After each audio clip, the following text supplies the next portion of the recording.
Currently, we can't live stream on Zoom, but we're going to. On Zoom, it's out on Zoom. It's out on Zoom, but apparently we're going to record it and pump it back out on YouTube. So, technical difficulties. That's awfully convenient. We have Gill. If we could all please rise at that end for the Pledge of Allegiance. You gonna leave it there? Please put your right hand over your heart, face the flag, ready, begin. I pledge allegiance to the flag of the United States of America and to the republic for which it stands, one nation, under God, indivisible, with liberty and justice for all. Roll call, Mr. Rossi. Councilmember Lau. Present. Councilmember Crosby. Here. Councilmember Carter. Present. Mayor Pro Tem Davis. Present. Mayor Hepburn. Present. We have a proclamation. Presentations. I'm going to come on down. I'm going to invite you. What? Oh, I'm sorry. Boy, I already knocked it right out of the park, didn't I? We are going to do our audit demands consent calendar our first because we have some issues we have to do right now. What have we pulled off that, Mr. Rossi? I have a request to pull item A, which is the minutes, B, the audited demands, item F, which is a commission reappointment, G, which is a committee reappointment, H, which is a board representative reappointment, I, which is a committee reappointment, resolution 2234, which is being done at the request of staff and will be dealt with under other matters, and then resolution 2235, which is the UCLA agreement. Okay, that's it. Are To there any, approve the remainder of council feature, or consent calendar. do we have any questions on the audit demand consent calendar? I'll make the motion to accept the consent calendar the way it's presented, less those items we're going to discuss. You have a second? I'll second that. Vote, please.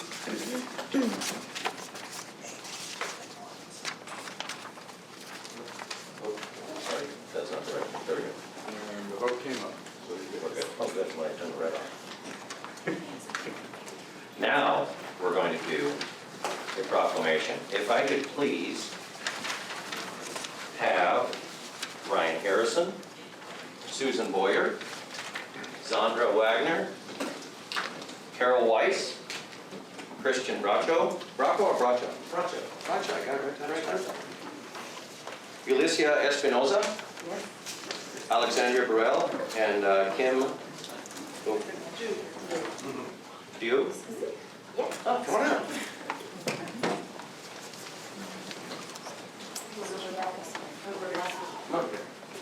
Don't be shy, come on, I don't bite so much. Come on. Present it to everyone here. I think I actually can see this, let's read this. How are you all? Good evening. Thank you. Good to see you again. Good to see you. How are you? I guess they do. How are you? Good to see you. City of Laverne proclamation. Whereas the City of Laverne stands with the lesbian, gay, bisexual, transgender, and queer community as they declare their pride in who they are and whom they love. And whereas Pride Month is celebrated nationwide each year in the month of June to commemorate the uprising that took place at Stonewall Inn in June 1969, which sparked a liberation movement. And whereas Pride is a time to recall the trials of the LGBTQ community has endured and to rejoice in the triumphs. And whereas LGBTQ Americans have achieved significant milestones, ensuring that future generations of people in the United States will enjoy a more equal and just society. And whereas the City of Laverne stands with the LGBTQ community in the struggle to ensure equal treatment and advocates for LGBTQ rights as human rights so that our city is in a place where all people, regardless of their sexual orientation, gender identity, or gender expression, are treated with dignity and respect. And now, therefore, be it resolved that the City of Laverne hereby proclaims the month of June 2022 as Pride Month in support of the LGBTQ community, and that we, the council members of the City of Laverne, do hereby proclaim and reaffirm our shared values of cultural awareness, social inclusion, compassion, equity, and diversity, We encourage our local community to also commit to these values. Dated this day, June 2022. Thank you all.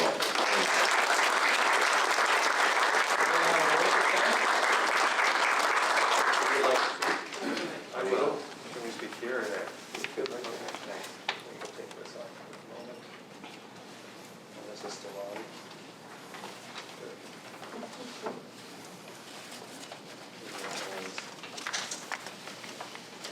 Good. Okay. So, good evening. Good evening. That's good. All right, good. Good evening, Mr. Mayor, Pro Tem, council members, thank you. My name is Ryan Harrison, and I am a son of the city of Laverne. I grew up here, and so I'm honored to be one of the recipients of this important proclamation. And I want to unofficially, but humbly, receive it on behalf of the certifiably fabulous LGBTQ+ community, of which it should be very clear I'm a proud member. But also on behalf of the Laverne Church of the Brethren, which is a stalwart ally organization, also represented here by Pastor Susan Boyer and Carol Wise, who's also here. And I have worshipped and been a part of the worship services at the Laverne Church of the Brethren for over 20 years. I don't need to receive it on behalf of the university because there's a number of people here representing the university, including Drs. Bracho and Wagner and Burrell and others. Oh, and Julissa Espinosa is here. And so I know there are other people out there. But Laverne is my alma mater as well, and it has given me an opportunity over more than 15 years to serve our community through being an adjunct professor. And then finally, I would receive it on behalf of Hillcrest, which is a retirement community where I now work as Senior Director of Wellness and also serve as co-chair of Hillcrest Diversity, Equity, and Inclusion Subcommittee. So I want to acknowledge that there are many communities like the LGBTQ+ community that need and deserve not only the spirit of welcome, but the embodied invitation for their people to live and to grow and to thrive as identified, valued citizens. And so it is particularly wonderful for me, having spent most of my life here in the city of Laverne, to witness the city as it moves along what Dr. Martin Luther King Jr. called that arc of the moral universe as it bends toward justice. So I want to thank the city of Laverne and its representatives for taking this step and for engaging in the community enriching and frankly life-saving work of cultural awareness and social inclusion and compassion, equity, and inclusion. Thank you.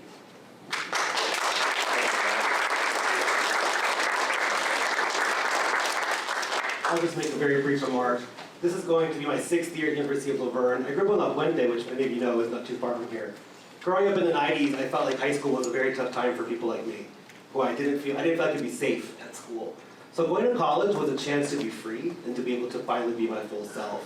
So every place I've worked, and especially at the University of Laverne, I have felt that it's so important to create spaces where students, faculty, and staff, and community members can feel safe on campus to be truly themselves. And so this year we relaunched what's called a Safe Zone training, which means people who want to be allies, people who want to know more about what's going on in the community, want to understand how things are changing over the last 20 years. There's new language, new kinds of ideas. And this year we trained over 100 people at the University of Laverne around these kinds of things. And really I think what I thought was the most powerful was that people would talk to us about their own family members, their own loved ones, the ways that they already were bringing to campus questions. And that this Safe Zone training we provided was an opportunity to grow and learn and ask questions and feel safe to learn about our community. So I'm just really thankful to the University of Laverne and also the City of Laverne for providing a safe space for people like myself and people like all these folks up here, and any of you in the audience who feel like you're an ally to people in your lives who are also part of that community. So thank you.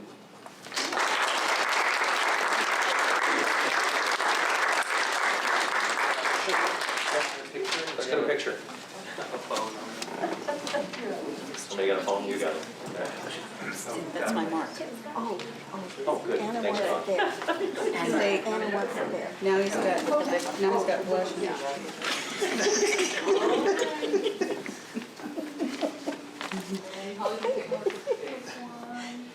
That's my mark. Take one more. Thank you. Thank you all.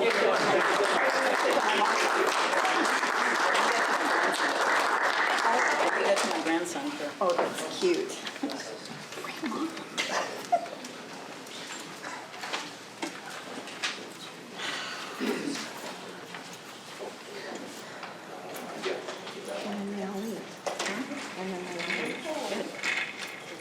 Put my eyeballs back on just a minute. Chief Flores, could you come up, please? We have an introduction, newly promoted police supervisors as follows. If we could please bring you guys up. Lieutenant Cory Leeper, please come on up.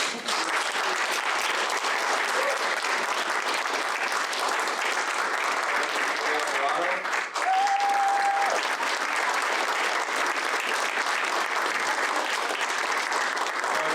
Weinreb.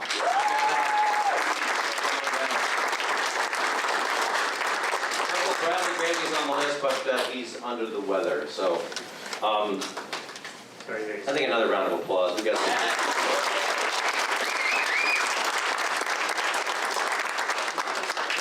we've got this long bio. It might take me a couple hours to get through this, but everybody sit tight. Not really. Lieutenant Cory Leeper. Cory has been with the City of Laverne since July 1994 and was promoted to lieutenant on January 1st, 2022. Congratulations, sir. Sergeant Alvarado. Jay has been with the Laverne Police Department since April 2005 and was promoted to sergeant on April 10th, 2022. Another pride of Laverne. Sergeant Martin Weinreb. Martin has been with the City of Laverne since April 2000 and was promoted to sergeant on April 24th, 2022.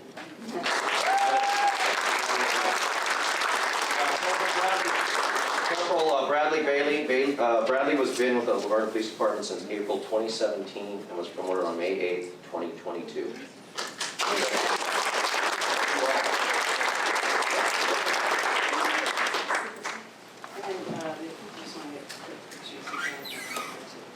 You want me in this? Yeah.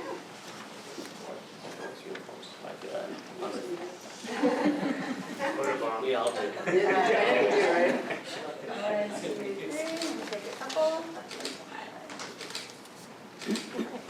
Okay, family members, come on. Get your picture. Congratulations.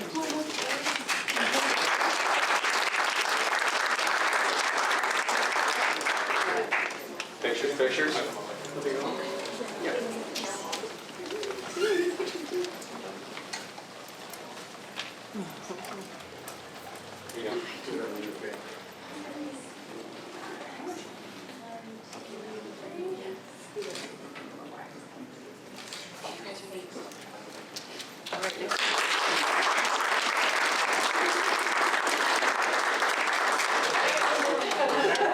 You want to jump in? Just kidding.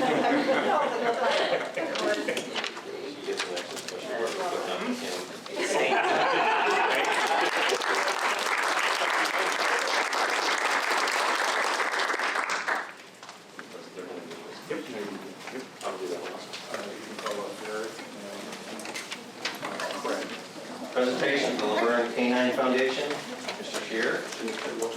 And Craig. Come on up. And Denise. No? You can. The mic is yours. That's okay. Mayor and City Council, thank you for hosting us one more time. It wasn't too long ago I was here giving a quick recap of the wine walk of this year. And a little over a month ago, we completed our 8th annual wine walk, annual except for the last 2 years of the pandemic. There was a lot of uncertainty how people would respond after being quiet for 2 years. The response was incredible. We were sold out. We had 1,000 attendees, and it was just a great evening. And, as I've said many times before, we couldn't do it in Old Town without all the support of the community, and in particular, the support of the city. To me, the wine walk is really a perfect type of community event. And for us, it serves really 3 strong purposes. One, it's one where the business community in Old Town is actively engaged in the event. Those 1,000 people weren't just walking around a convention hall or something. They were actually in the businesses, talking to the owners. It was a great interactive, you couldn't pay for that kind of promotion. Number 2, it provides some substantial financial resources for the Old Town to do the activities and the improvements that we partner with the city on. And third, probably one of the things fondest to me, is we've been able over the last 8 years to partner with community organizations, and in this case with Laverne Canine Corps.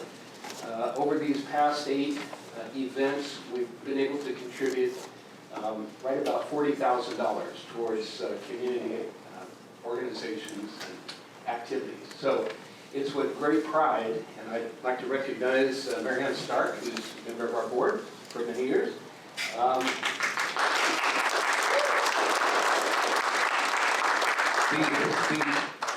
With great pride, we'd like to present, we have a check here. Mary Ann, would you like to hold the check up? A check for $5,000 to the Laverne Canine Police Foundation.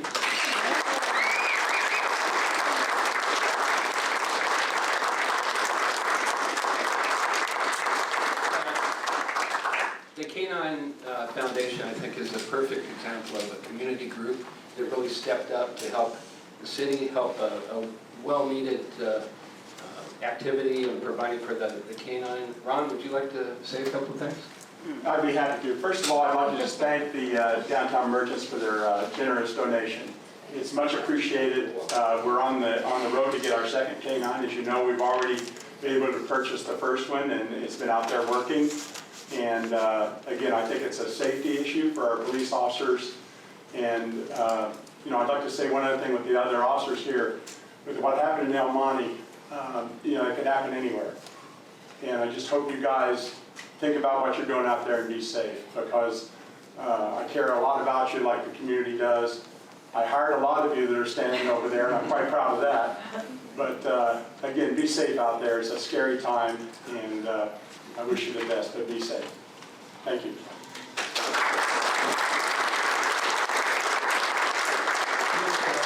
Tim, could I make one last comment?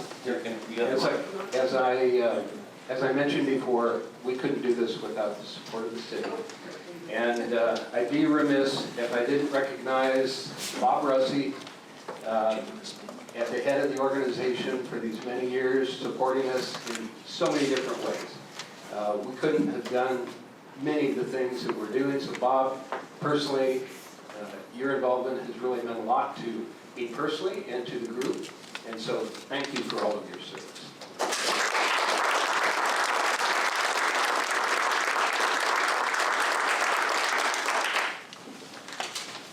Mr. May, you're up.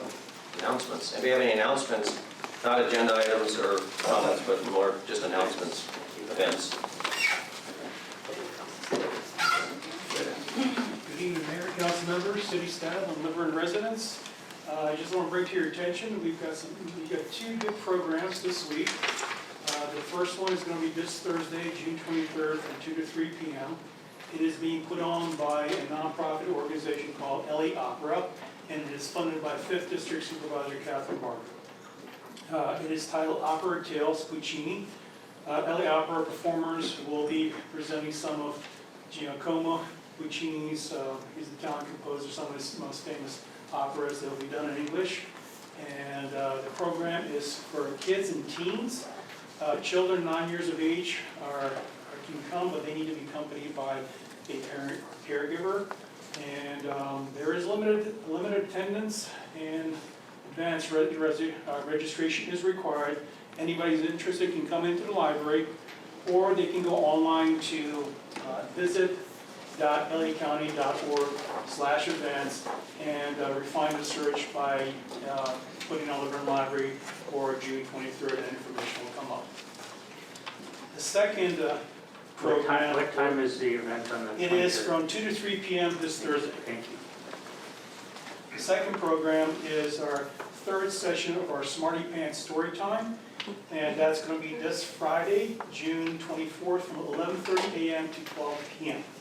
It is for children ages 2 through 5. They have to be accompanied by a parent or a guardian. There will be books, songs, rhymes, and movement activities. And as with the LA Opera program, attendance is limited, so advanced registration is required either in the library or online, again at visit.lacounty.library.org. Next Friday, July 1st, will be the fourth and last session of the Smarty Pants Story Time. Then we're going to have a 2-week break, and the Smarty Pants Story Time will resume again for the next 4-week session on July 22nd. Please come check it out. Thank you, George. Anybody else for announcements? I just had a couple quick ones. The audited demands, I don't know if people really paid close attention, but there was a whole bunch of $10,000 disbursements, and those were from our business assistance grants. I think this month was 200, and the audited demands was 250,000 plus that were given out to local businesses at $10,000 increments. Leah, where we are, and Eric, where we are right now? We are, I've submitted 52 for approval. If you can come up, Yeah, please. You're the boss. I've submitted a total of 52 grants for approval. They're in various stages of process, totaling $52,800. That's amazing. 520, sorry, add another zero. So we're about a little over halfway point of $1 million for our businesses. So I round of applause. I think it's awesome. Director Scheer, do we have any idea on the other of the homeowners grants? Are we getting close to getting that out? I think Bob knows a little bit.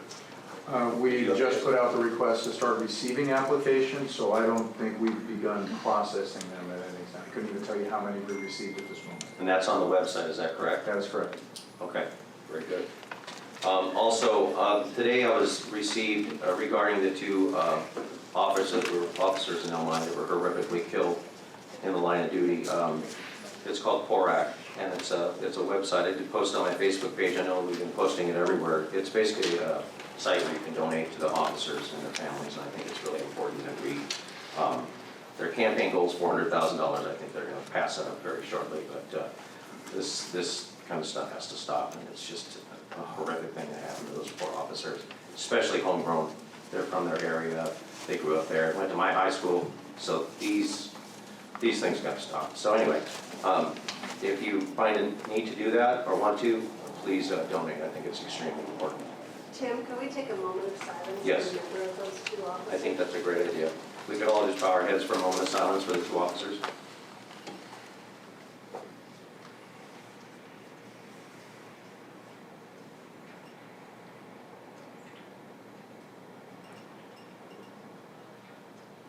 Thank you all. Keep them in your prayers, their hearts and prayers for their family, please.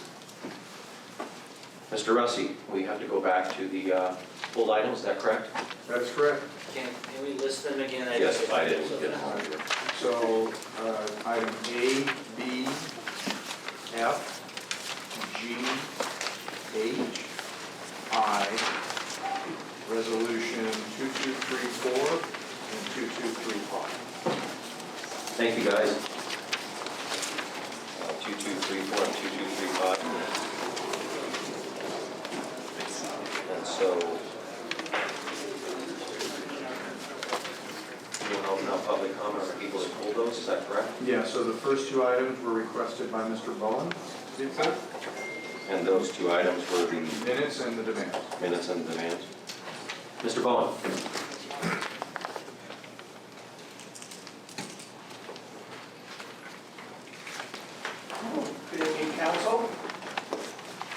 Mayor, Mr.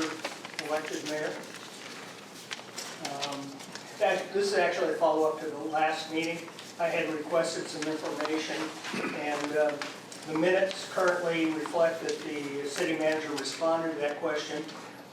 He did not answer the question, but I guess technically he did respond.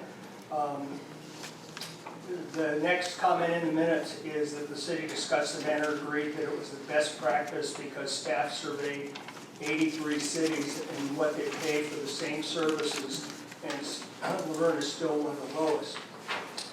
So I've asked for that information, have not received it. The 10 days per California Public Records Act has passed. I've received something from Leeper that indicated it was due last Friday. So I'd like the minutes to reflect that the information has not been provided and that I'm still waiting.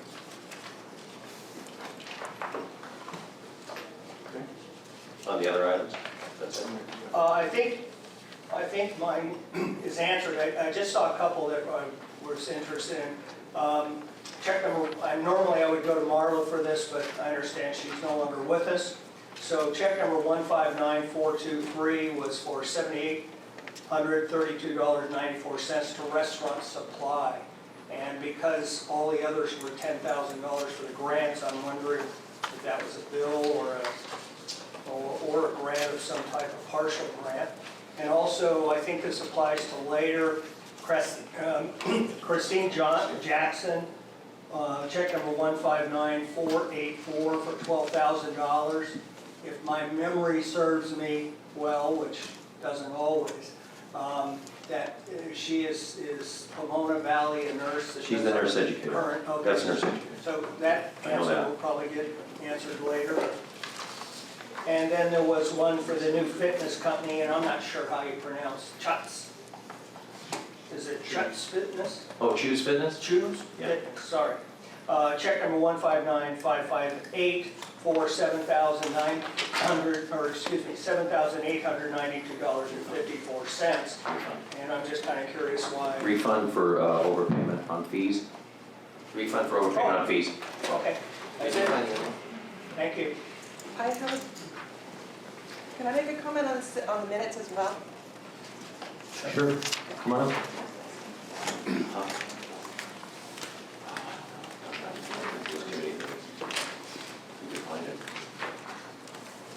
Thank you, good evening. Okay, so I look at the minutes, must be time, but I just haven't looked at them for a while. And when I was reading through it in the packet, this thing just jumped out at me. Regarding public comment notations in the minutes of the past meetings. I know it's not the first time, but it says, it's written that the mayor opened public comment. Then it says, there were public comments at the meeting.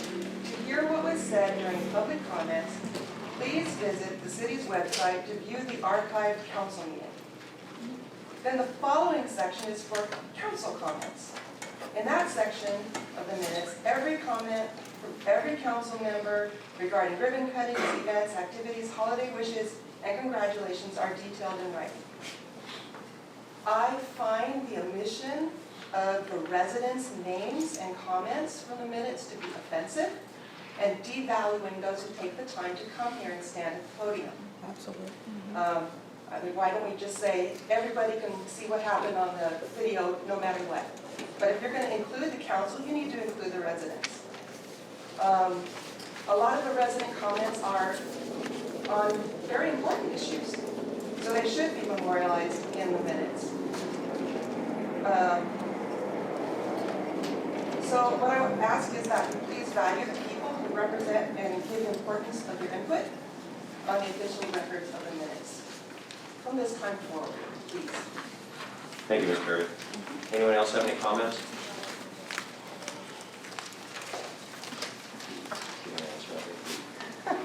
We were to action minutes, so I don't know if there's any reason to answer that question at this point unless we want to take up more stuff. Can't hear you.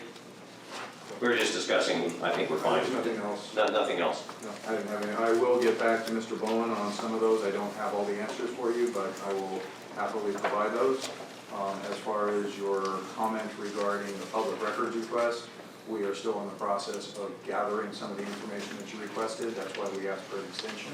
I hope to be able to have that to you by the end of the week. Ms. Berry, we'll check that out too. We'll look into that. Thank you. Anybody else? And we'll close this and we'll come back up to the dais when you can put those and we need a motion to accept the rest of the, Well, we'll have others, but if you want to do the minutes and the audited demands. let's do that and then we'll go to the next ones. So if you do the minutes and the audited demand, do I have a, I'll move that we approve the minutes and the audited demands. do a second? Okay. Vote please.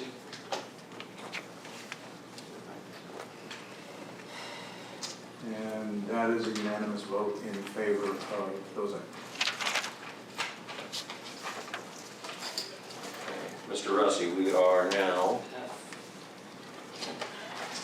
So I have, and these are all requested by the same person, and they're all regarding the reappointment. It's F, G, H, and I. okay. There's also another one, but I think we should take all these and then we can move on to the other one. But Anita? Good evening, Ms. Beauchamp. Good evening. Oh, that's right.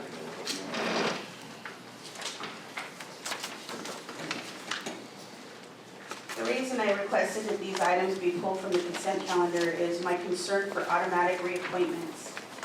It is comparable to a no contract bid. There's a reason there's an ordinance for no contract bids. Yet again, the city is picking and choosing which ordinances they want to enforce and uphold. The city decided to go with district voting, which took away the voting rights of the citizens of the city. And with that, now with these automatic reappointments, it prevents the residents from participating in a group that they may want to be involved with, now that there's limited representation for themselves depending on where they live. I don't know, not everyone here may know that with the district voting, the mayor is a rotation, and there is a possibility that the council members serving your district may pass on the option of being or serving as mayor. So there are times where a district where they have no mayor representation specific to their district. So going with this automatic reappointment, I think it's just another slap to the face of the residents of this city, that they do not have the option of participating in these committees and oversight and boards because you automatically choose to give it to the people who are currently serving. And that's not to say that they're not qualified. I'm sure they've done a great job in the past, but I think the right thing to do is to at least open it to the residents, allow them to submit an application or throw their hat in the ring, so to speak, and if they choose not to and there's no person that wants to move forward with that, then it should be offered to the existing people, would you like to re-serve on this board or committee? We see people serving on boards in the double digits of years, and you know, it's almost like these lifelong politicians. You need fresh ideas, you need new energy, you need new a working environment for these people.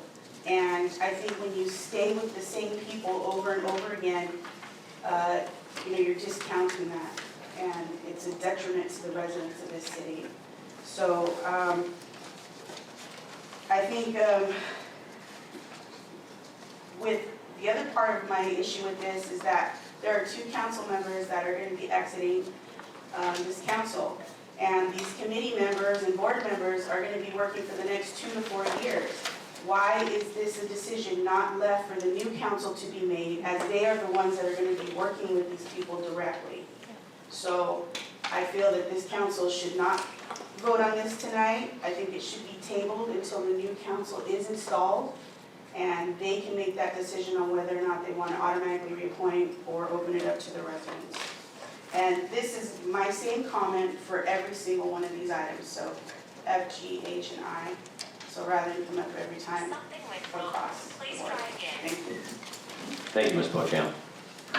And by the way, thank you for being on the Oversight Commission meetings that you've been doing for, since we stopped, but we must keep our eye on the ball on that all the time, shall we? Yes. Thank you. Any other comments? Mr. Bowen, on this item, on FGH9. I'd just like to support Anita. I don't understand why a lame duck session of two council people that have been voted out of office is allowed to vote on anything moving forward.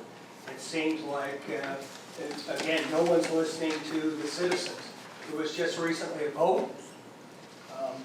One person chose not to run, the other was voted out of office. His replacement sits in the next, hopefully, 1 or 2 meetings. Why doesn't that person get to decide who they're going to work with in the future? And by the way, just I didn't look at them all, but I looked at the Verne Oversight Committee. Their next meeting's not scheduled till November.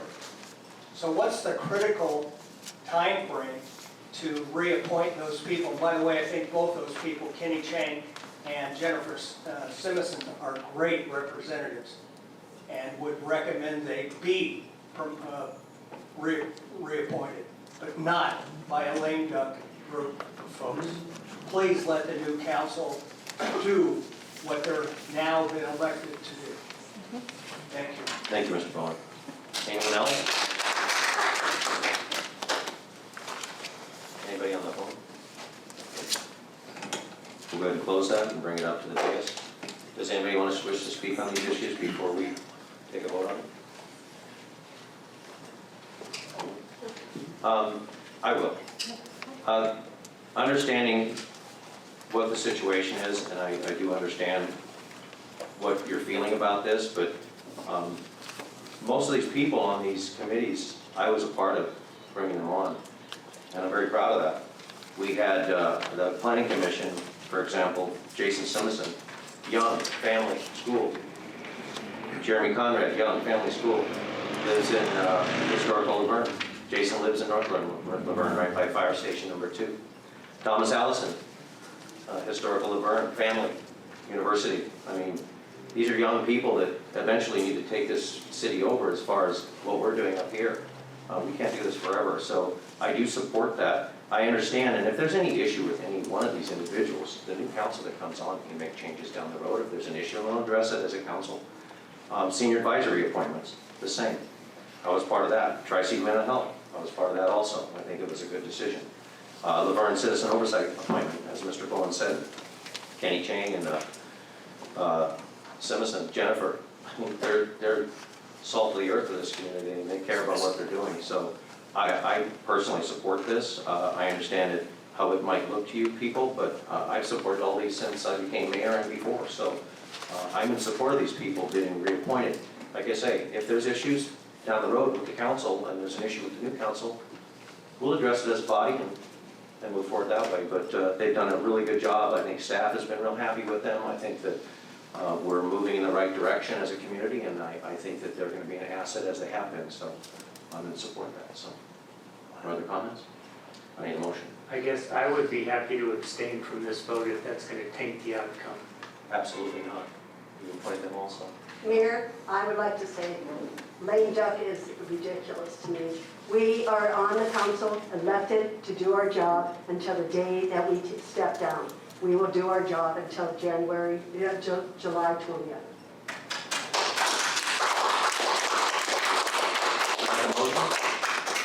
I will move to approve F, G, H, and I, all the reappointments.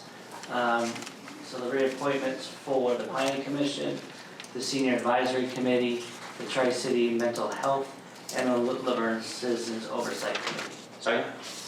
I'll second. All vote, please. Motion carries. Unanimously. For sake that it didn't come on stream. The only thing I will add to that is these appointments all come with term limits. I don't believe there's one of them that doesn't, and staff can correct me if I'm wrong, but they're their reappointment, they're only can serve, I believe, max of 2 terms, maybe 3 in some cases where they're 2-year terms, but there are max on those. And when those do become open, whether it be as a result of somebody stepping down early or them serving their last, maxing out on their terms, it is opened up to the public for that opportunity. So I think it even states in there, Yeah. city manager, that Jason's, this is his last term. It does. Yeah, so.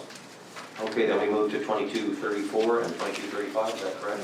Yeah, 2234 is requested by staff, that will be dealt with under other matters. The other one, 2235, is another one that was requested by Mrs. Beauchamp. Ms. Beauchamp.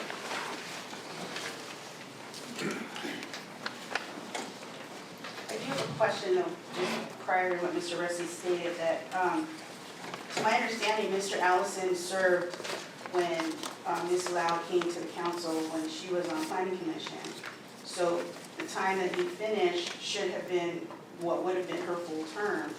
So now he should have to refile or reapply for a position like that. That's one of the examples that I failed to mention, but with that being said, you guys already voted on it. My issue with the resolution 2235 is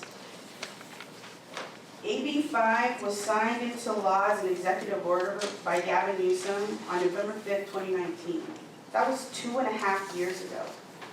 So I want to know whose responsibility it was to make sure that people are in compliance with contracts for the city, just like the insurance policy that lapsed on the swimming pool, the public pool. Luckily, there were no claims made, but why is it that it's just now being brought to the attention?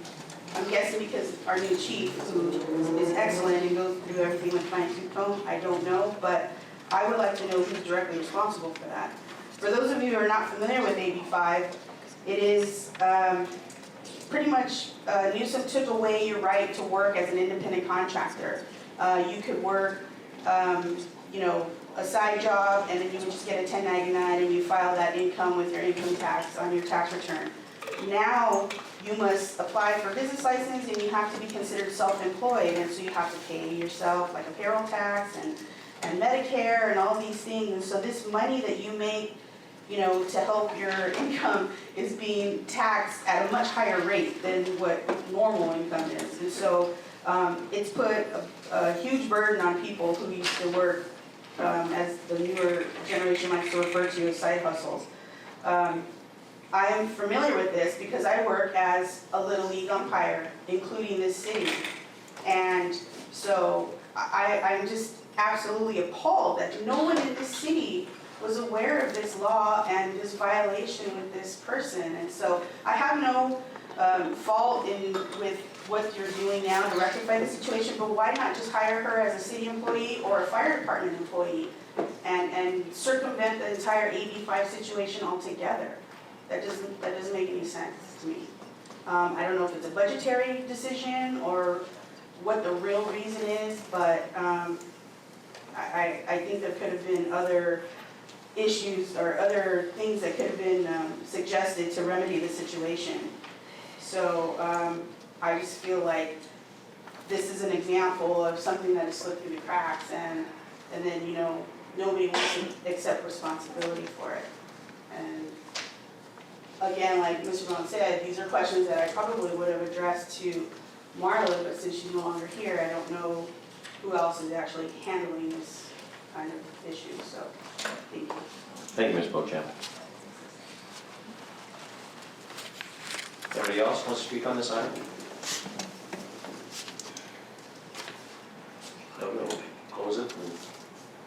Mr. Nig, Chief Nig? I'll have Chris come up, and actually the staff report does say it's from the fire chief, so that would have been the appropriate person to ask the question of. But aside from that, as far as not being caught before, I'll let Chief speak to the rationale of why this is being brought this way versus hiring somebody. But simply put, you know, that was one of the consequences of having interim chiefs. I mean, we're doing our best to keep up with the work that was there, but that's what happens when we had to go a period of time without having any continuity in that position. Nobody's fault, it was just one of those things that, like you said, fell through the cracks. But fortunately with Chief Nig, he was able to take a broader look and see what are some of the things that need to be addressed, and thankfully he pointed this out, and that's why it's here before you. But the reason why we're going about it this way versus hiring somebody or some of those questions, I will let the chief answer to. Sure. Good evening, Mayor, Pro Tem, City Council. When I was first appointed to this position, this was something that was put on my radar rather quickly by JR, and I looked to JR to explain what the agreement was that was put in place for extending our amount of time for us to remedy the situation. At the end of the day, for me, what was presented is that our relationship, our contract relationship with our current nurse educator could not continue. We were allowed an extended period of time to remedy that. Ultimately, we found this UCLA program, which is far above and beyond the level of service that we're giving to not only the community, but our EMTs and paramedics now. Ultimately, at the end of the day, it's the same cost for a better program, and it was not only the answer to the EB5 situation, but also, like I said, it's going to improve our QA/QI and continuing education internally. And if I can refer to JR about his conversation, I believe it was with the Equal Employment Opportunity Office. Yeah, thank you, Chief. Through COVID, we actually ended up participating in an audit with EDD because we had some of the contract employees that were no longer to run some of the classes and teams that they were running through, specifically recreation. So they identified some people that we thought were okay, that we actually ran through the JPIA initially when AB5 came out. And then through this audit, they actually determined that it was not okay for us to have that relationship, and so that's why we made those adjustments for not only this program, but for others immediately once we got that notice from EDD. So ultimately, once I figured that out, it took time for me to, first of all, find a replacement program, then analyze what it was that they offered, and then ultimately determine how much we'd be paying on average to our current nurse educator, and ultimately arrive that we could establish a better product here for what we are paying annually. Plus, Chris can also come back, and if she gets her proper certifications, and she can be part of that system. Is that correct? So we did find a way to get her into that program as one of the current nurse educators. She has been fantastic for us for the better part of, I believe, 20 years. Ultimately, and admittedly, she'll say that this is the depth of this program is far more than she can even offer. The academic content that UCLA offers for the entirety of their health sciences program is something that she simply doesn't have access to. Ultimately, we connected her with UCLA, and they know her by name, they know her, they work with her in the hospitals, and they ultimately wanted her to work with them and be one of their nurse educators. Ultimately, Chris decided that because of where her future's taken her and her retirement plans, et cetera, that's currently not something that she's interested in. However, if it ever is something she's interested in, they'd be very glad to have her. She's fantastic. She is. She's great. I understand the reasons, and I know that we've been in flux over the last number of years, but reading through that CE certification it needs to be, because that's just a great tool for all of our firefighters, EMTs, everybody to be certified and have those credits to continue to be certified. So I think it's great. I really do. I really appreciate you looking into that, JR. It's just safety for not only our personnel, but safety for our residents. I think that's fantastic. So absolutely. Thank you. Appreciate it. Motion.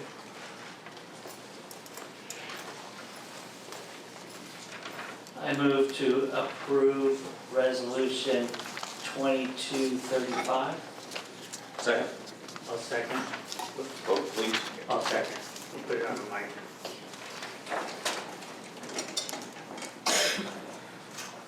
That was approved unanimously. There we go. We are on public hearing. Item 7, utility users tax rate. Mr. Russi, Yes, I will handle this item, Mr. Mayor. Thank you. take it away. As council is aware, you just, under consent, approved our budget for the coming year. Within the revenues, there is an anticipation of the continuing of the utility user tax, which is estimated to generate roughly $3 million. As a result of how that was passed by the voters, there is an annual hearing that's required to determine the necessity for it continuing. And that is why we are bringing this forward to you. As you know, the budget is balanced, but within $100,000. So this $3 million is essential to ensure that we can continue to provide the same level of services that we have in the past. So with that, I am seeking council's approval for continuing of the UT as required on the ordinance. We need to open up public comment. Public comments open. Does anybody have any comments or concerns on this issue? Anybody on the phone? Here.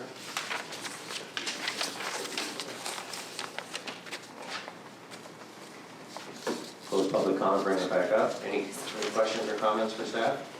I'll take a motion, please. I move to approve ordinance number 955 for the city's proposed 2022-23 budget fully utilizes the $3 million of the UT revenue estimated for the fiscal year, indicating that the UUT should be continued. Second? I'll second that. What? Second. Vote, please.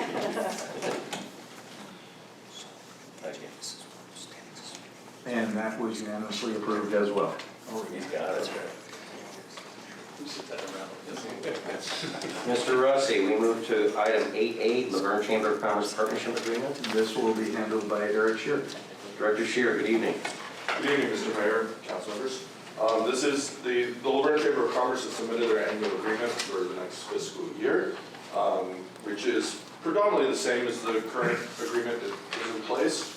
With one exception is that they are requesting additional funds of $45,000 total of subsidy from the city. The last time the city increased the subsidy was in 2014, so it has been 8 years since that's happened. And so along with that, the other change in the agreement is that the chamber would take on the responsibilities of hosting the council candidates forums when those occur, which it does have some direct costs to the city when the city was sponsoring those. So there will be a cost savings in those years that there is a candidates forum, as the chamber will be financially responsible for putting that on. Based on that, though, the City Council Chamber Liaison Committee, which comprises of Councilmember Carter and Councilmember Lau, and staff are recommending that the council approve the agreement and also the appropriations of the $5,000 because it was not included with your budget that was just approved, because obviously you still need to take this action to approve it.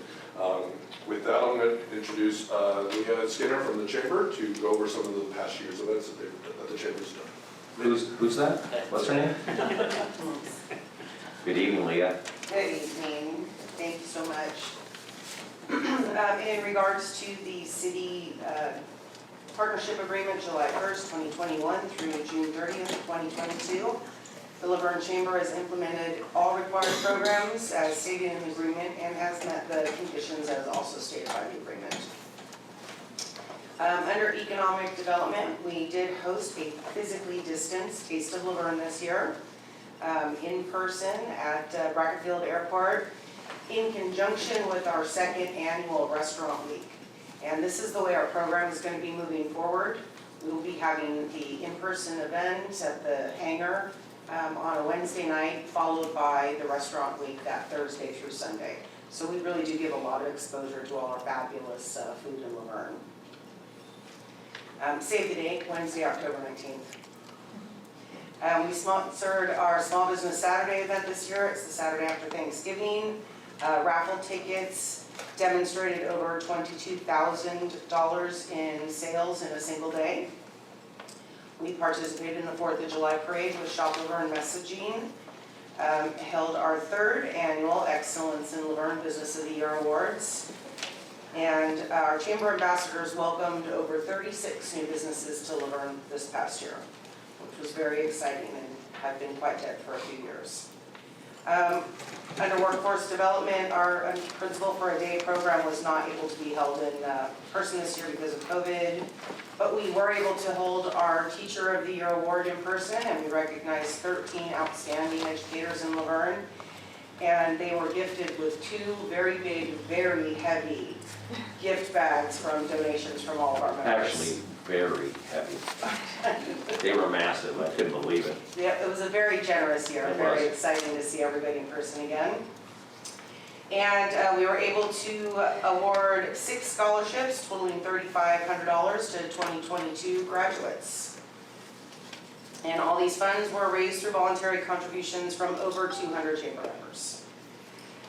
Community outreach, the chamber hosted our spring community yard sale, and we're able to report that 9.9 tons of waste were diverted from landfills this year. We were unable to host Love Laverne due to COVID restrictions. Sorry, I have to keep repeating that. But we are working on spring 2023, and that again is our all-day volunteer day of service, where we're supporting our nonprofits and service organizations throughout the city. We are also unable to launch our Leadership Laverne program this year. We are looking to launch fall of 2023, and this is an immersive community development program offering a deep dive into the city of Laverne and into each participant's leadership style and strengths to create exceptional future leaders for the city and for our organizations. Under COVID-19 open recovery, I know the mayor mentioned it earlier, we are still in process of getting the messaging out and working with the individual businesses for the Small Business Rescue Grant. So over 52 have been submitted, representing over $500,000. And at the same time, we are actually working with Candace to help her go through the process and finish out all the CDBG grant requirement documents. That's such a fun thing to say. That's a hard one to say. Say it 10 times quickly, on one foot. A, B, C, D, E. Community Development Grant, I know what it stands for. New programs for fiscal year 22-23. We are really focusing heavily on workforce development. So we're actually changing our Principal for a Day into a Career Connections program. The concept is we will be working with the school district and specifically their career technical education pathway programs. We'll be matching them with local industry segments here in Laverne, creating that strategic partnership with the educators and the business community, as well as trying to offer opportunities for the students to have summer internship and summer job shadow programs. We'll also be creating a middle school career fair. So we will be highlighting non-4-year degree industries, vocational industries, and obviously highlighting Laverne businesses. So putting those kids on the pathway that's not necessarily a 4-year degree, and they'll stay in Laverne and use their education here. This one's a bit of a lap over. So beginning tomorrow, the first day of summer, we are launching our first annual Best of Laverne online voting platform. So we will, the community will have the chance to nominate and vote on their favorite Laverne business, such as Best Taco, Best Hamburger, Best Kids Menu, Best Insurance Agent, Best Plumber, Best Date Night Spot, a total of 75 different categories. Wow. Nominations begin tomorrow, and voting will begin on July 4th. We will be using the parade as an opportunity to spread the word, and voting will close on August 6th, and we'll be announcing the winners and presenting certificates on August 15th. We will also be using that platform as an opportunity for ongoing messaging for the Small Business Rescue Grant.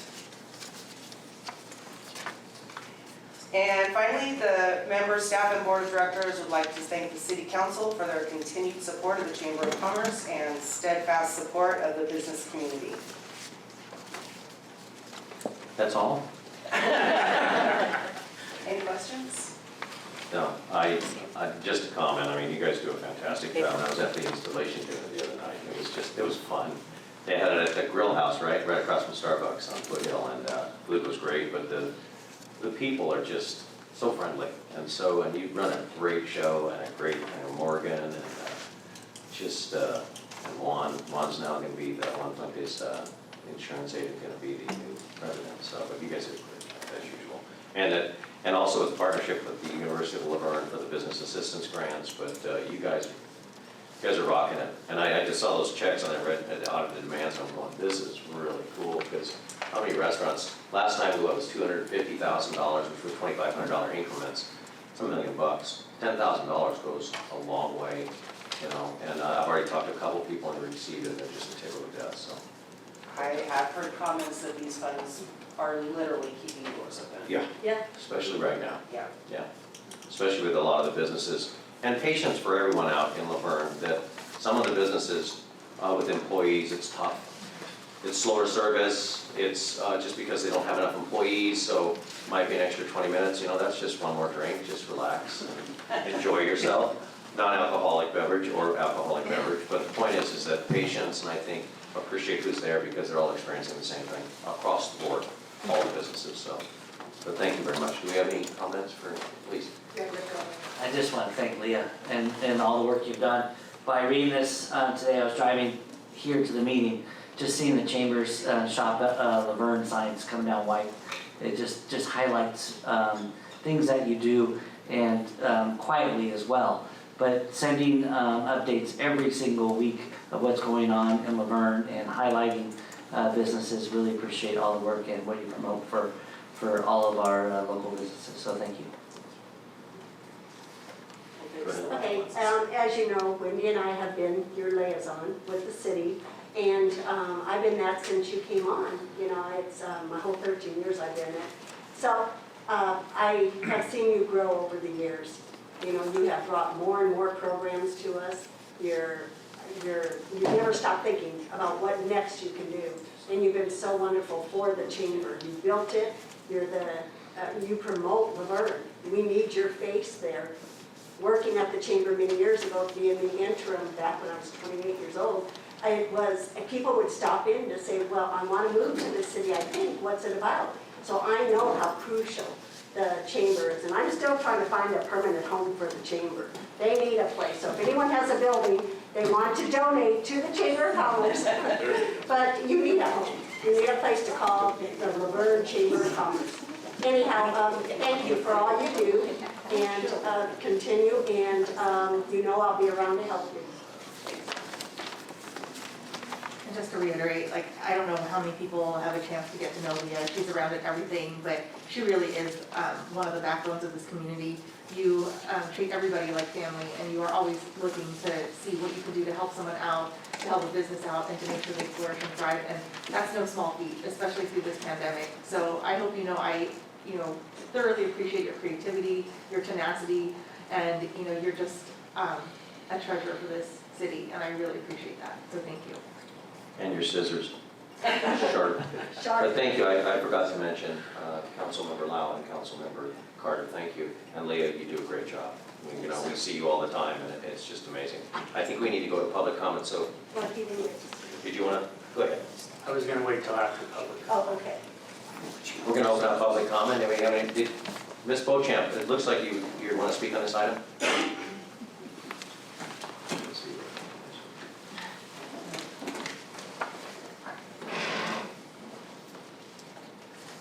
I don't have any issue with the way that this agenda item is written, with the exception of the chamber taking over the hosting of the city council candidate forum. I would like to see side-by-side numbers in regards to the statement Mr. Scherer made that there was significant cost savings. And I would also like to know what other groups were contacted in doing this comparison. Personally, I think this is something that should be held by a neutral third-party entity that has zero financial stake, whether directly or indirectly, to the city. And also the fact that it could have been facilitated by a group like a League of Women Voters.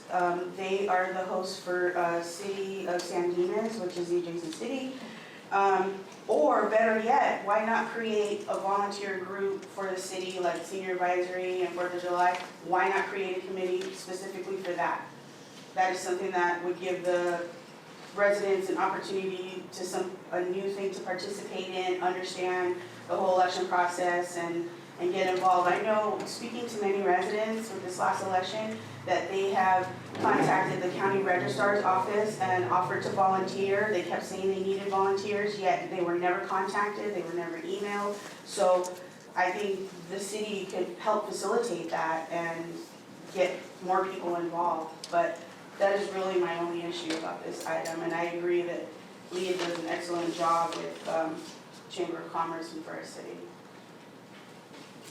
Thank you. Thank you, Ms. Beauchamp. Anybody else for public comment? Hands raised, Chair? No. We're going to close public comment, bring up the dais. Mayor Pro Tem Davis. I'm just gonna say everything, same thing everybody else said. Leah, you rock. Thank you to the chamber. Back when I had a business in Laverne, we were members of the chamber, and it was a nice little, cute little chamber, but now it's really a professional organization, and that's helping Laverne a great deal, so thank you. Thank you again, Leah, and also Director Shear. Your department works hand in hand with the chamber, and we really appreciate the partnership you have with them. It makes everything successful, and we have all hands on deck, and it really works well, along with other parts of the city. Public Works and everybody else, when we have functions, the city as a whole, we really do support our businesses, and it shows in our tax base, it shows in how healthy we are as a city, so we do appreciate it. So, Ms. Beauchamp, thank you for your comments. We will look into that. Thank you. I need a motion. Another comment? Well, we are going to look into it. It's being executed in this agreement. We'll execute the agreement, and it's fine. Well, can I make a comment on that? I looked into that too when I saw it on the contract, we talked about it.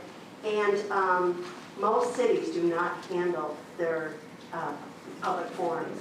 And you're supposed to have a neutral moderator that is not part of the city, doesn't live within the jurisdiction, and is handled outside. Leah does not live in Laverne. She is our chamber director. She's ran many of these in the past. We were so impressed to hear her knowledge in running these. So that's why we agreed that we wanted that in a contract, because she has the experience to do it, and it needs to be done professionally. I think the big concern too was the financial attachment, but they are going to run it independent of the city. Mm-hmm. Okay. Motion? Go ahead, Wendy.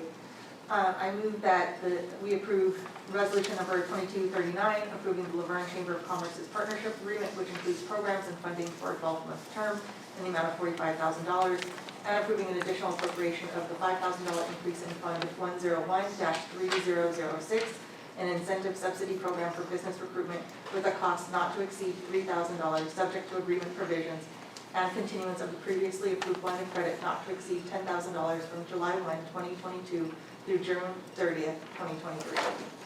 And I'll make the second. Vote, please.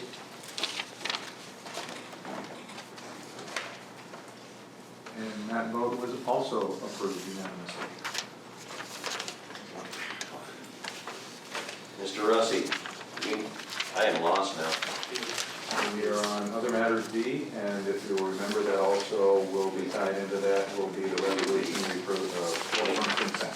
2240 and 2234. Yes. Good evening, Mayor and City Council. For your consideration this evening are two retired annuitant agreements and associated resolutions as a result of recent vacancies. The first was pulled from consent calendar item 6J2 on the agenda for Battalion Chief Kevin Greenway, who retired last week after serving the city for more than 20 years. Staff is desirous of provide an arrangement where he can continue to work for the city for an additional 6 months and no more than 960 hours effective July 1st. It is expected that the 960-hour threshold will occur closer to January, but we are doing the agreement through the fiscal year, which we're allowed to do first, just in case we need that flexibility. COVID being a perfect example of needing that flexibility. If there's a state of emergency that's enacted by the governor, sometimes employees on those retired annuitant agreements are allowed to go past that 960 threshold. The arrangement allows for the appropriate transition of critical responsibilities, the proper selection of a replacement, and appropriate coverage during what is expected to be another busy fire season. Due to Battalion Chief being a sworn safety position, CalPERS doesn't require the retired annuitant action to be done under other matters, and is why it was originally on the consent calendar.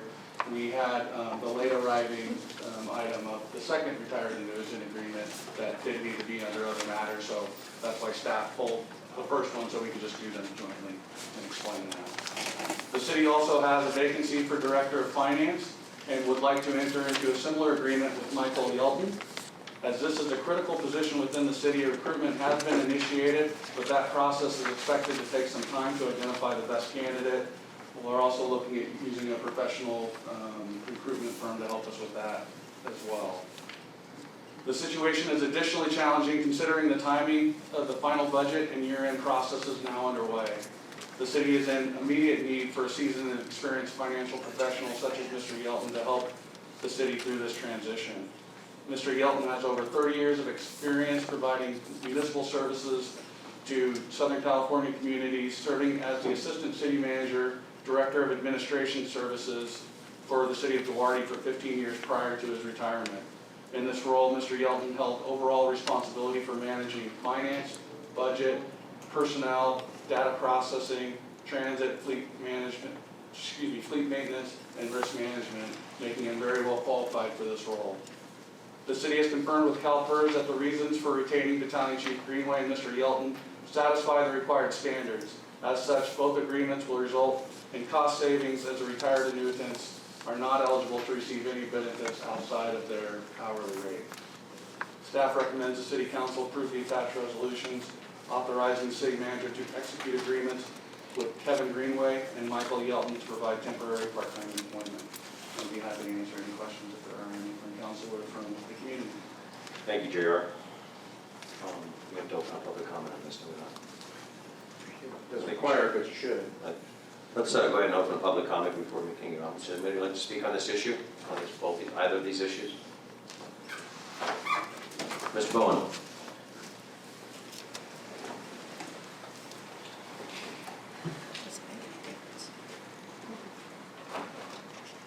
Maybe this is more of a statement than anything else, but last meeting 2 weeks ago, all I heard was praise for Marla Pendleton. What a great job she did. What a great employee she is. Next day, she's gone. Nobody wants to say, did she leave? Did she retire? Did she quit? Was she fired? Over the last 4 or 5 years, for some reason, we can't keep a finance person. I believe it was Richard Martinez, gone. Nathan, gone. I heard Christy Lopez. We always heard her name every year during the budget process. Gone. Why can't we keep a finance person? It just astounds me, and how we find this person in a week. My understanding is she left a week or so ago. So here suddenly out pops a retired person again to fill in such an important job. And I believe JR just mentioned that it was critical to do this now because of the budget process. Well, the budget just was passed tonight. So it doesn't sound like it's critical to the budget process. So I understand we need a finance person. We need a director of finance person. We need a damn good one. It'd be nice to have somebody that stays around for some reason. And I know from an HR standpoint, nobody will ever tell us what went on, but it's just very funny that we have been unable to keep such an important position filled within the city. Hopefully that changes soon. Thank you, Mr. Bowen. Any other comments? Nothing online. We'll go ahead and close public comment of the dais. Any comments? I just believe that it's really important to get interim people in right away. They're not permanent people, but to fill the gap, and so that we go out and hire the right person. But the budget process of just getting the budget right now, the budget is going and changing and moving on to the next step. There's not one cycle, then they're not doing anything for the next time. And having Greenway coming back workforce, excellent employee, does excellent work, and really appreciate to fill in those pieces as well. I'm going to mirror that comment, and it is an interim. Interims can be, if we have an issue, then we'll get another interim, but right now it's necessary. The budget never stops. It's an organic piece of thing that goes out that they constantly move, so. And our city manager had to make some decisions, and he made them, and that's where we're at now. And I do agree with an interim, and I agree with Mr. Crosby's. Mr. Agreement is very good, and he's going to assist us greatly over the next 960 hours. Mr. Russi. Yeah, I was just going to say on the comment about the budget, this is the last piece that the public is going to see at the moment. There are still several things even connected to just this budget that was approved that are necessary and need to be monitored. Never mind the year-end closing, the audits that are coming. I mean, there are several things that it's critical to have somebody in that spot as quickly as possible. Any other comments, council? Need a motion? I move to approve resolutions 2234 and 2240. Second? I'll second. Vote please. Carries. And that was approved unanimously. Nope, that doesn't count. Okay, we're actually now on item number 9, public comment. Anybody wish to have public comment? I think Ms. Beauchamp, you're signed a card here.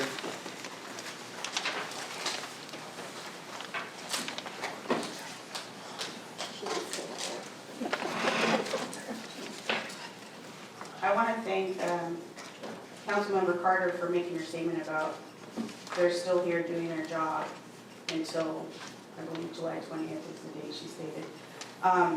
The reason for that is because every single person that is on this council right now, including city staff, including the manager, including the attorney, a homeowner came to a council meeting and asked, I mean, he nearly begged for assistance, for something to be done about the speeding on Baseline. And when that car accident took place and Billy Elfman, who was an employee of this city, was killed, that could have been prevented. And if I recall correctly, Mr. Russi stated that he was going to contact Caltrans because it is the unincorporated area of the city and that the city had no recourse there, that he would contact them. And we have not had an update as to that. And then the car accident took place. I thought that that would make him push that up as a priority, and we still haven't heard anything about that. So I want everybody on this council to know that they have a hand in that. Because it was brought up publicly and is on record that that homeowner requested assistance and nothing has been done, nobody followed up on that. So it gives me no pleasure in chastising this council, but sometimes it needs to be done. People need to be reminded that they are responsible for people's lives, and not just his children, his other family members that he has left behind. Heaven forbid that any of the decisions that you and the future council make are that detrimental to the residents of this city. Thank you. Thank you, Ms. Beauchamp. Anyone else? Public comment? Ms. Berry.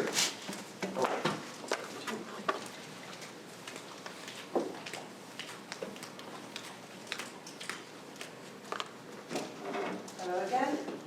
Okay, so we just spent some time dealing with a couple interim positions, and I appreciated that being part of a public meeting, something that we could be part of, and I am requesting that the council discuss in public session the action item to appoint an interim city manager for the sake of transparency, for the sake of residents being able to know the process, be a part of the process. I did some searches and found that other cities have had special council meetings to fit in such appointments after accepting resumes and applications for an interim position. There are many things that we need to be informed about and be part of and understand who are the candidates, what are the qualifications, how long will the interim city manager serve, will this be 6 months and extended if needed, what is going to be the timeline, and will we be involved in any, participating in hearing any of the ongoing process. City of Santa Clarita chose their interim city manager by a public meeting in April of this year. City of Beaumont appointed theirs in a public council meeting in April as well. So I don't know why Laverne would do a closed session for the same thing. I would really request that that be part of a public meeting. Thank you, Ms. Perry. Anyone else wish to speak on any item? Oh, great, come on up. I think you gave us pictures, is that Yes, correct? I did. I'm really trying to cut back on water in my house. I sacrifice my front yard because I got a vegetable garden in the backyard. And I go Emerald Park, we dug Lake Laverne. That ran for probably 3 days off and on. So I was told by the neighbors on the other side of the freeway, and I witnessed it one day. So I took a picture of it so we can see that. And the water system down, I think we really checked the stations because they're going on more than they need to. Why that got like that, I understand it was a broken head. I'm hoping it's fixed. And I think they put new heads on all the sprinklers, not really sure, because now there's perfectly round circles of big grass, like a spaceship. So it's kind of strange. So I'm hoping this is taken care of. That's a lot of water. Yes, it is. I'll leave you with that. Thank you very much, appreciate it. Mr. Russi, you have this. We're going to pass it on to Director. Director. Anyone else wish to speak on public comment? Lily. Good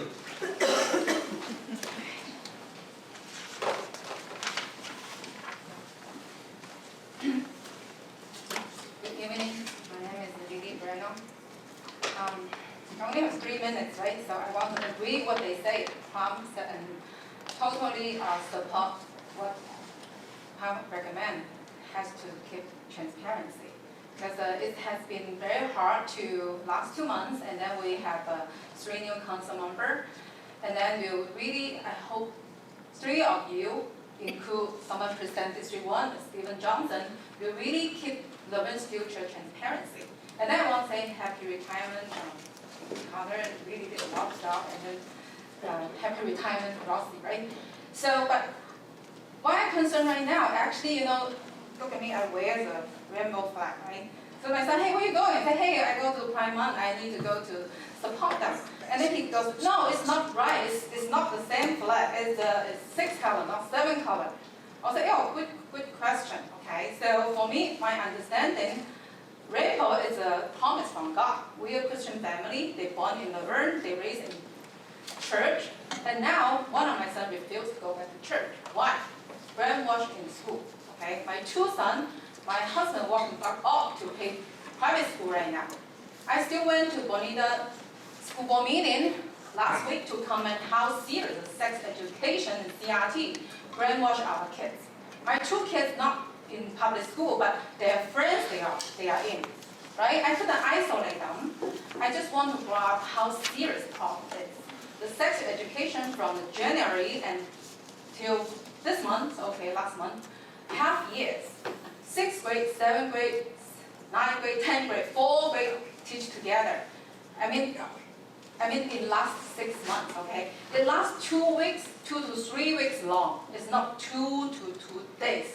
It's not birds and bees, it's go to the pornography with an education exemption. It's that serious. I don't want to grab any words.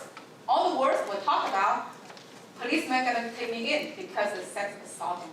But my kids' friends, they are legal to sit there 2 to 3 weeks to listen to all the things to them and practice something I don't want to draw up. Just really go to curriculum by your own eyes. As a parent, as grandparents, it's happening in our community. I'm the person who would like to present Bonita Bayamon. We have a group like 100 conservative parents.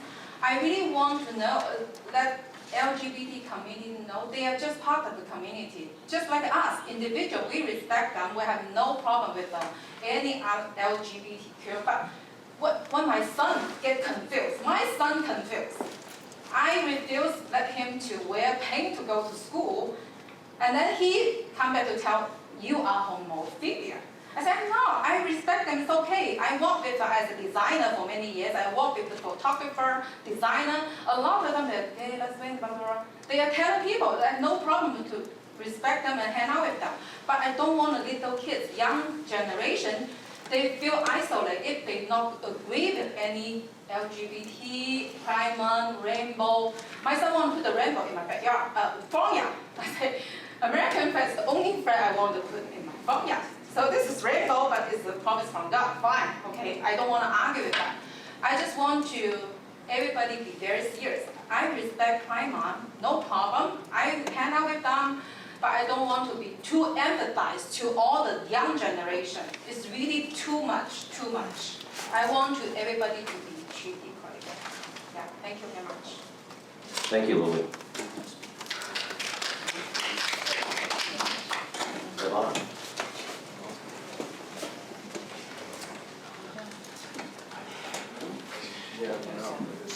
Hello, everyone. Lily, thank you so much for representing and really doing your best. I appreciate that, honestly. I guess I don't feel like Lily does. I feel like we really need to do more to support the LGBTQ community. I heard a story that of a lesbian couple here in Laverne with kids who were harassed by their neighbors, and they ultimately left. And that's not the kind of Laverne that I don't think any of us really, want us to be, right? Harassing to a special group of people. So that really did touch me when I did hear this story from a neighbor, from a friend of those, that lesbian couple that had to, that felt the pressure and really the harassment and felt like they didn't really belong here in Laverne and they did. So that was very heartbreaking. So I honestly would like to celebrate Pride Month every June. I'd like to see more done. There are other cities in the county that raise a rainbow flag, right? I think I've seen one rainbow flag in the city of Laverne, and that was at Starbucks. But yeah, I'd really like to work towards doing something more next June to celebrate Pride. I do see Pride flags hanging around in residences, and I'd really like for them to be able to feel like they are valued and included. Thank you. Thank you. Anyone else wish to speak? Mr. Gallo.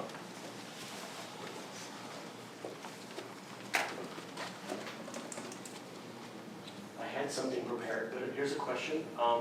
When will the last seating of this council be? I'd like to know for potential future public comment. And then on city business, Mr. Mayor and Mr. Davis, I would like to take you up on comments that were made out of this council in your commitment to follow up for the mobile home communities and putting teeth into the ordinance that is currently disguised as market value. I won't let that one go.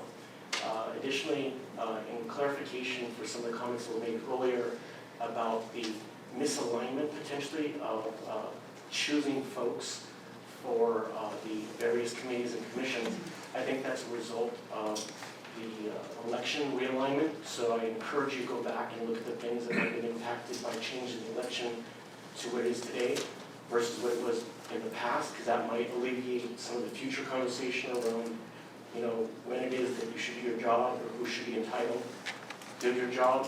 Absolutely, but I think, kind of seeing the forest through the trees, fix it now, I don't ever have to worry about that again.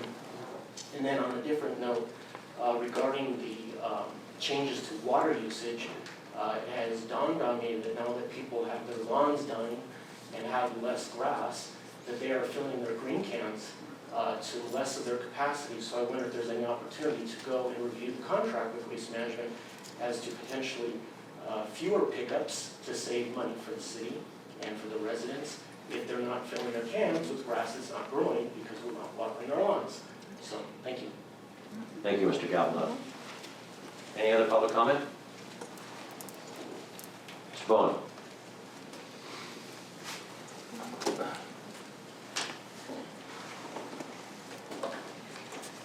Council, I'm reading the closed session, the city council meet for the closed session. So maybe I'm unclear. I'm not familiar with code, government code 54. 95-7. But it says, the meeting for the following purpose, public employee appointment, interim city manager. So is it a discussion about an appointment? We just had 2 discussions this evening that were up for public comment, up for everything else, about 2 interim appointments. But this says public employee appointment. Does this read that you will go into a closed session and pick an interim manager tonight? Or does it mean you will have a discussion and then bring it back to the next council meeting for discussion and possibly a vote? Because I think it is a lame duck. If you don't like the expression, sorry. But 2 of you are gone. And for the city manager to announce that he was leaving last meeting, and then for you 5 to pick an interim manager is one of the worst things I could possibly imagine. And I just can't imagine that the 2 new council people feel anything other than that. And I've seen this power grab by other cities, other councils in their last meeting or 2. And I guess if that's what you want your legacy to be, that's how it'll be. But you should not pick an interim manager for this city until the new council is in place. Thank you. Thank you, Mr. Bowen. Anybody else wish to speak? We're going to close public comment. Up to this. Mr. Rusty, you have a... Yeah, I've got a couple here that I think I can respond to. As it relates to the last public comment opportunity for this seated council, it is tonight. The next meeting that they will be at, it will be at the beginning of the meeting that we will certify the election results as we get them back from the county, and then the new electeds will take their seats. So this was that last opportunity.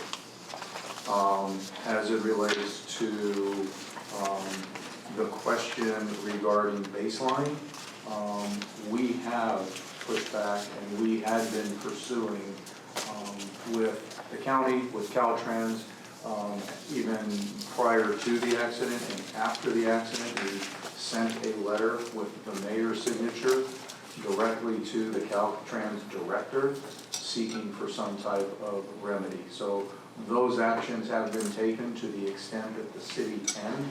We will pursue further as we have with our state representatives, and I would encourage individuals to make contact with them as well. We are doing our part as best we can in that regard. So on the last part, as far as the interim city manager, there will not be an appointment tonight. It is a discussion by council. The approval will be put before the upcoming council.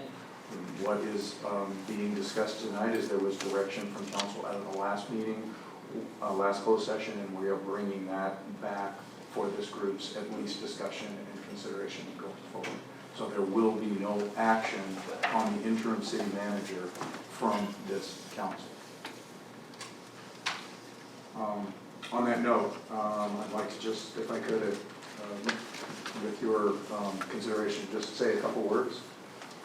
I know that I have several meetings left, and I will certainly reserve some of my comments to the last, but I know for some of the community and some of the staff, the announcement of my retirement was a little bit of a surprise. It's honestly something that was a very emotional decision for me to make, and one that I think is best for myself and best for the organization moving forward. I'm very proud of the work that I was able to do with this council and prior councils. So I appreciate the team that we had, and I'm sorry that for 2 of you I didn't get the opportunity to work with you for more than just a couple of years. But I think we faced a lot of challenges. I think we had a lot of accomplishments, and I really think I thank you for that opportunity. It's been a blessing to serve this council and this community.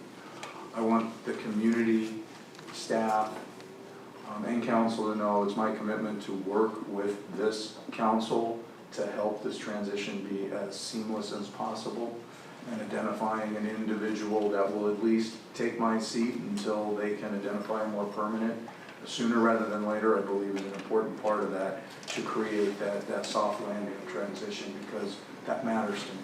It matters to me for the staff that this community benefits from, and I want to create as little of a disruption for them as possible. So I appreciate your willingness to let me be a part of this for as long as possible. It will be a longer process, so the question of how long will this person be here, the interim, it could be a total of 4 months from beginning to end. We're already started the recruitment. It could be 6 months. It'll take as long as it takes to identify the most appropriate person to fill this seat going forward. I want to let everybody know that while it seems like a surprise, I think we are in such a great position for a transition. We have a great new management team, very new team that I think is just right to pick up and move forward from here. With a new leader coming in that can take and grow from the bones that exist at this point, I think we're positioned well. Financially, we're in a great position. From a management team, we're in a great position. From just a perspective of where we've come in the last couple of years with our fire departments and our police issues, we're really ready to move forward, and why not make that the time to hand over the reins to somebody new to take it to the next step. So I look forward to working with the staff, the council, and the community to whatever extent while I still remain here, and I look forward to being a part of this transition. But thank you all. I appreciate it. Thank you, Mr. Russi. Can I just do one comment on Mr. Gallagher had mentioned regarding the mobile home communities? I did bring it up to City Manager Russi, and he's looking into that. I think the basic concept was to tighten it up to make sure that the protection of the homeowners are prime concern. So. And what I will say is we will pass it on to our city attorney that specializes in that. It doesn't fall into Bob's purview, but one of his partners, to see if there's anything more we can do. Thank you. Council comments? Ms. Carter? Yes, I will. The next one.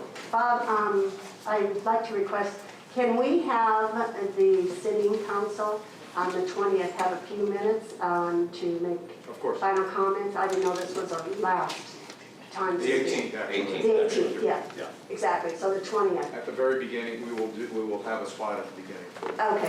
Okay, because a couple of people told me they wanted to come to my last meeting, so I told them I thought it was the 18th. Okay, good. Something that I would love to request from the public, as we move forward with new council and eventually a new city manager, new management here. We have a lot of new department heads. We're in a great place. I agree with Bob, and it's because of his leadership that brought us to this point. I would love to ask the audience, over the years I have heard nothing but accusatory comments. I would love to see you take those comments and turn them into questions. We can't answer a statement, but we can answer comments, questions. So if you had a comment such as Joe did, he came up, he asked a couple questions, Bob could write them down, Tim could write them down, be able to answer them. So that's what I would love to see. You need to change the attitude in the city. It's very negative. We need to turn it around. We need it to be positive. And it's in your hands, what you do with it. I'm still going to be involved in this community. I'm going to be in council meetings. I'm going to make you accountable. And so let's change the atmosphere here. Let's make it the positive, good place that Laverne's always been, and bring it back to what it was. Last thing I want to talk about today is our 4th of July. Our committee's been working very hard on our 4th of July activities. And it will start with the parade that morning, 10 a.m. Then we will have that evening, opening at 5 o'clock. We will have the stadium opened up. We'll have a carnival out there. And then ticket sales are going on right now. Tickets are $10 per person, whether you're a child or adult. Doesn't matter if you buy them pre-sale or at the gate, it's best to buy them pre-sale so that you know you got a ticket. There's just so many tickets going to be sold. So you can come to the Community Services Department, the department behind City Hall, and you go around the outside of the building to come into their door, buy your tickets. It's cash only, and I recommend you do that as soon as possible. It's going to be a wonderful event. We have lots of sponsors. We have a lot of vendors. The committee's been worked very hard. Our police department, fire department, every department head is part of this committee, and I'm very proud to work with all of them. So thank you. Thank you, Councilor Garth. Mr. Crosby, Mr. Road Warrior. Yeah, long drive today. Well, first, and because of that, happy Father's Day, belated Father's Day to all the residents and to the fathers up here. I got to spend some wonderful time away and out of cell service, thank goodness. I had time too, so it was really good. Yeah, that's why I opened up my driving home today, had 75 texts and about 50 emails. I'm sorry if I have not answered back any from this last weekend because it was so far out.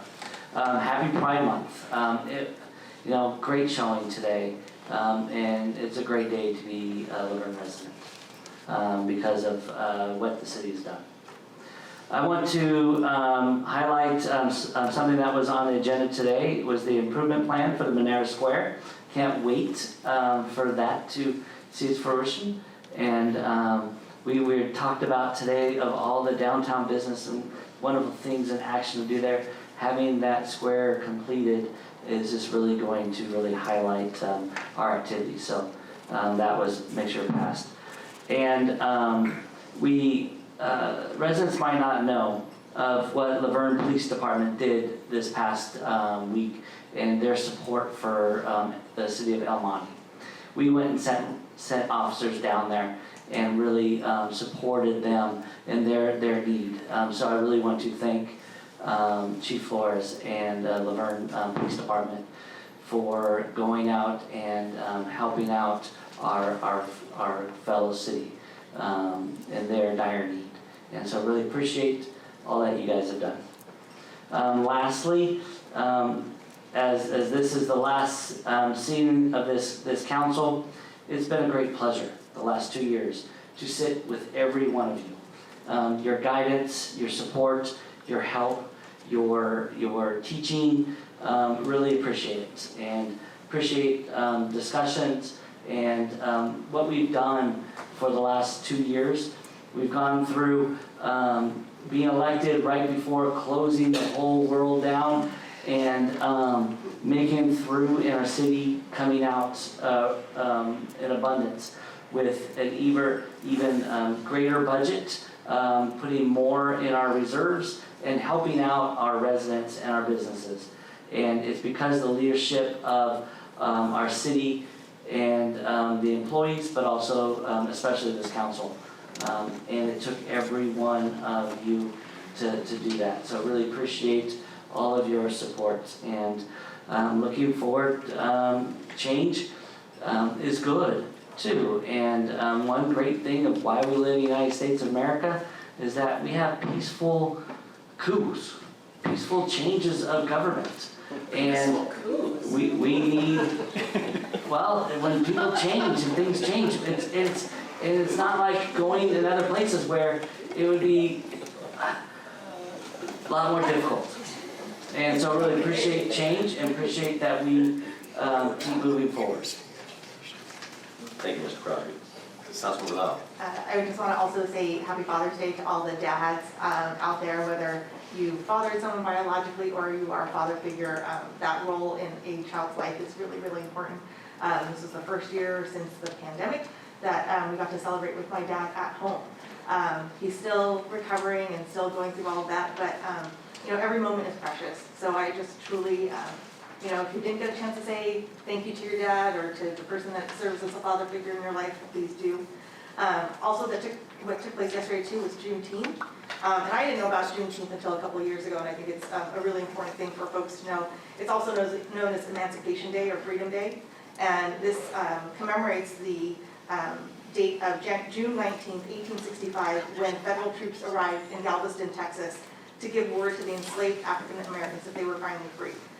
Keep in mind that this is 2 years after the Emancipation Proclamation was signed. And so that is just, sort of mind-boggling, and some of the things that you don't learn about in school, which I hope that's being corrected so that we learn all of our history and not just some of it. I was lucky enough, along with Councilmember Carter and Mayor Hepburn, to attend the Garbus Memorial Peace Garden dedication on June 11th. And I just want to give kudos to Dr. Garbus and his family, but also to the Rotarians who put that event together. That was a true testament to a life well lived. May we all live such a life that we're maybe where we don't all have statues erected to us, but that we are remembered fondly in the hearts of others. I also want to wish a happy Pride to all of the LGBTQ community yet again. It is a hard road to hoe, and I think the folks at Hillcrest can attest. They had I don't know how many months ago now, but they were put on a program about aging in the LGBTQ community. The strides that we've made till today, we're not always there.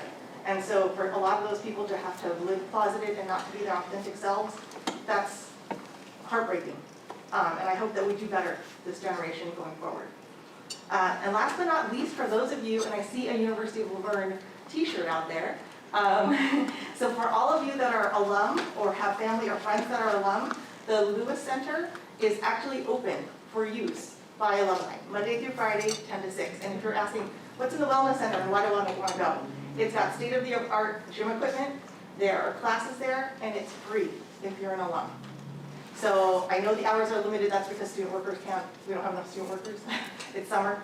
But if you are looking to maybe take a break from your gym membership, then go for free at the University of Laverne. This is just another example of an amazing partnership that happens within the city because we have a resource like the university. So as always, be kind. I hope you have a good week, and I hope you're staying cool. Thank you, Councilman Lau. Mayor Pro Tem Davis. Thank you, Mayor. I want to join Councilmember Carter in reserving some time for the next meeting at the beginning. I know we'll go out early and probably leave early. So, but I want to say it's been a pleasure to serve with all of you. It was a pleasure to serve with Dawn and with Charlie, and now to serve with the 4 of you as well has been fun. It's been challenging. I think we have done great things, especially over these past 2 years, where we've had to do both city business and deal with a worldwide pandemic. I see great things in Rick and Wendy as the newbies. You guys are going to be able to carry us far, and Tim is a stalwart. You'll keep us going. So thank you all for that. Likewise, I want to wish all the fathers out there happy Father's Day. As an ally for the LGBTQ community, I'm saddened to hear that my neighbors felt threatened enough that they had to move. It's not easy to be LGBTQ, and it's not always easy to be an ally, but there are more opportunities to be allies out there, so please consider being an ally to your friends, your neighbors, your family. They're not that far away from you. And I appreciate Wendy bringing up Juneteenth. I think of Juneteenth as more of a day of observation and remembrance. It's hard for me to celebrate something that took 2 years to happen. So I'm very conflicted about the Juneteenth. I think it should be remembered. It should be a day that stands out. And maybe someday I'll turn to the point where I can celebrate it. But right now, it was 2 years in coming, and that was 2 years too long. Thank you, Mayor Pro Tem Davis. To all the comments, happy Pride Month, happy Father's Day to all of us out there. Hope you had a great day yesterday. And also, I want to say that we may not have always agreed on things, Councilmember Carter and Mayor Pro Tem Davis, but we got a lot of stuff done. And with the previous people that were on council and Dawn, we did a lot of things, a lot of good things, and that's put us in the position we're in with good management, good staff, and also our newest council members, even though we got fighted with the COVID thing, but we did survive that. The community survived because we were strong and we were united, so I do appreciate that. You've been excellent at what you've done, so I do appreciate being partnerships with you guys. So, also, Garvis Memorial was amazing. Rotary, an amazing job, but also Director Shear and the city for allowing us to do that. And it's a beautiful, you see people there all the time now sitting and having sandwiches. It's at Mills Park. You guys see it. It's a little memorial right as you pass by. Go take a look, walk around. It's beautiful. It's gorgeous. Not in the sun. The benches get a little hot, but when it cools off in the morning, it's a great place to be. We had the chamber installation dinner, which I mentioned when Lee was here. Morgan Sternquist stepped down as president, and she turned out, and Juan Fuentes is now, and it was over at the grill house, like I mentioned. It was a great thing. Leah does an amazing job, as we all know. So our chamber is just the backbone of our community, along with our community development department. Joseph Harvey was Eagle Scout presentation this last week before last. There's so many things I forgot. But he made his Eagle Scout presentation. That's the last of many that waited because of the pandemic that were Eagle Scouts, but he couldn't have the presentation. So that was a great celebration just across the street at the church. Then also, I know, Robin, you couldn't make it to the 50% completion of the gold line. You were well represented, but we had just the name, Ed Reese, who is the Mayor Pro Tem of Claremont, was the spokesperson, and he's on the gold line, and then Tim Sandoval. But Hilda Solis, our now a supervisor, also with Catherine Varder. Chris Hold'em was there. Mr. Rodriguez, another assembly member, Judy Chu, Grace Napolitano, Ara Nigerian, who is one of the founders and proponents of the gold line, and W. Balin, who is the CEO of the gold line. It was just a great presentation. The weather was nice, it was blowing, the breeze was blowing, but it was a great presentation. We are 50% completion, and they're promising that it's going to take $750 million to complete to Montclair, but they are promising that, crossing our fingers, that they're going to get it done and be able to complete it to Montclair, and then hopefully to all the way to the airport, which would be just incredible. So a lot of things going on this week, but thank you all for being here. I really do appreciate your questions, and we may not always give you the answer that you wish to, but we do love our city, all of us completely, audience and all of our staff. We love the city, so thank you for being here. We have a closed session tonight, is that correct, Mr. Russi? Yes, Mr. Mayor. Actually, we have a couple of items.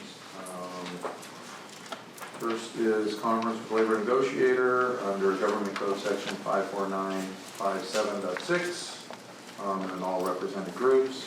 And then there's also a closed session, as we've noted before, under 54957 to discuss interim city manager. And also, we will not be reporting out, is that correct? We will not. And we also, our next meeting is not July 5th, we are dark. We will be on July 18th at 6:30 p.m. I would like to close in memory of Corporal Michael Paredes and Officer Joseph Santana, the two officers that killed in Amani. And please keep your prayers for the families, and also donate if you wish to the, what I've given you guys. It's on the website. I don't know if we can post it on the website also. I'll shoot you on there. I think the department has. The department did already, the police department, so look on there, but horrific. Things need to change, but we need to support our brothers and sisters. And thank you, Mr. Crosby, for mentioning that our police department was stellar. I think we had 2 officers, I think we had a lieutenant, we had our command vehicles, we had counselors, we had dispatchers there. As other cities, we're in Area D, the Area D mutual aid, which means all the areas, they all came in. And actually, I heard from, I think Chief Flores said that one of the residents had seen one of our Laverne PD stop them and said, thank you so much for being here. So it does, we get around. We support our local community, so it's really important. So with that, we are going to recess into closed session, and it is now 9, 8, 9. I was looking way ahead. 8:34. Thank you all. I was itching my